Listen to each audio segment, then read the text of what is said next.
All right, back at spring training with one of the hardest working men in baseball, Ron Washington, kind enough to spend some time with us here on 680 Fan of Washington. I know a lot of folks, when they talk about baseball, you talk about offense, you talk about pitching, but the defense, I think, oftentimes gets overlooked.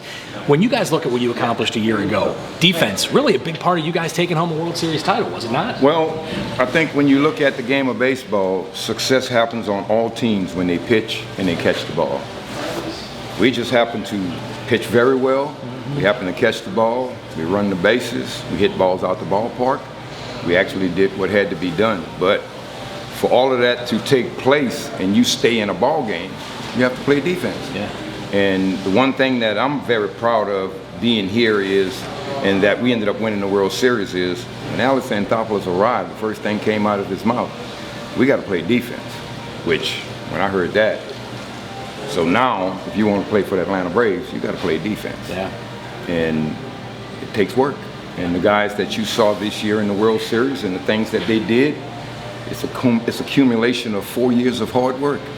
Since 2018, those guys been working to perfect the game of baseball the best that they could. And they take pride in their defense. And I stay on top of them to make certain that happens. How impressed are you to see these guys? I mean, it's the dog days of summer, right? It's July, it's August, legs are getting tired, but they're still out there, 2 o'clock. They're trying to put that extra work in and day out, really never, taking their foot off the gas all season long. Well, I think that goes back to, you hear the word routine. Mm-hmm. You got to have a routine. And if you stay in your routine, you learn how to fight through those dog days. Yeah. I've been through many dog days. You know what I'm saying? So the understanding of dog days is this. You don't back off your work because you're in the dog days.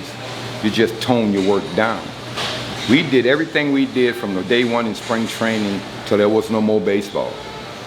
That's our mindset, and that's the way we carried it out. And we've been carrying it out now. I've been here 5 years. 5 years. You just seem like you get on that baseball field. I never see a day where you don't have a big smile on your face, man. You're out there, and I've heard so many players say your energy is infectious for them. They want to go out and work harder because of the energy they get from you. What's that mean for you to hear these guys saying that? It means everything to me because I could never match their energy. All I can do is create a situation for them to get what they need and make them understand why they need it.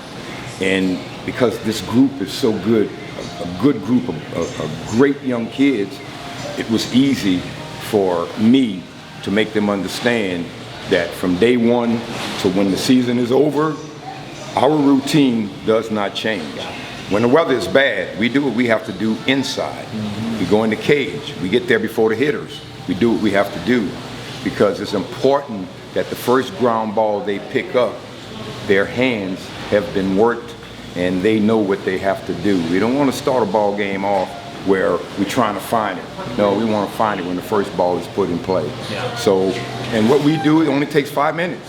I mean, I got 7 guys that come out 5 minutes a day early and get what they have to get done. And then when we start BP, some of them don't come out and take BP. And sometimes they don't take ground balls, but their hands is ready to go. And that's what our routine is. So that's why they can do it from day one till the end of the season. Hey, last one for you. You've got a core on this team that's still relatively young, but they've got a chance to be in the postseason in the last 4 years. Back-to-back trips to the LCS and now a World Series title. While these guys are still age young, they've gotten some tremendous experience in the postseason. How much do you think that benefits everybody in that room going into a new year where you're the team everyone's looking to knock off now? Experience is the key. And those guys got that experience. I arrived here in 17. We had a tough year. In 18, the same guys started putting it together. In 19, they got better. In 20, they got better. In 21, we won it. So this has been brewing since 17 when they start bringing these kids up. And these kids has a tremendous work ethic. That's what's easy. They have a tremendous work ethic. And because they have a tremendous work ethic, all I do now is give them my wisdom and experience. Whenever they got an idea, they always talk to me. My work is just not down there flipping balls to them or hitting balls to them. We talk a lot. We talk about things that might be bothering them. We talk about things you can't let that affect what you have to do. No, no, no, that's not the right way to do that. This is how you go about that. So we talk about a lot of things. So in the process, they gain an experience at a young age, and they love to listen, they love to work, they love to apply. You look at our spring training, it's busy everywhere you look. And that's the attitude that these young kids have. So that makes me have to have that attitude. They feed off of my energy, but I feed off of their energy. If I came to the ballpark with a lot of energy and no one showed up, how energized can I be? But when I come to the ballpark with my energy, then they bring out their energy, they take my energy up to another level. And when the day is over, all I want to do is go home, get rested, come back the next day and start it all over again. And they think the same way. Hard-working coaching staff. This is one of the hardest working guys in all of baseball. Watch, we appreciate a few minutes, man. I appreciate you. Thanks, man.